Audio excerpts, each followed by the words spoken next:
Hi guys, nakabili tayo ng red snapper. Wild po siya. Tapos pinalinis na natin dun sa tindahan na nabila natin.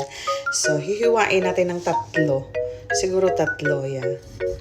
Tapos gagawin natin parang Spanish na sardines.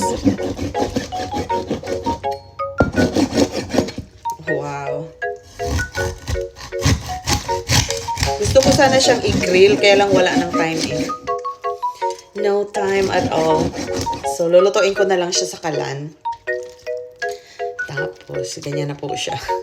Ganyan ang hiwa. So, simple lang. May mga sahog naman tayo nandito.